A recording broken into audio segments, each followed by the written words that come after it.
ఏ బాటైనా పర్వాలేదంట, సమయంతో సాగటమే మన సింపుల్ సిద్ధాంతం.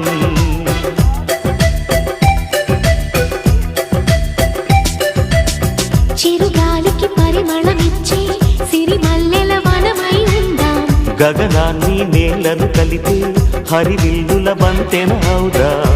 ఆనందం అంటే అర్థం మనమందా, ప్రతి పూట పాటై సాగే హుషారు సరిగమలో.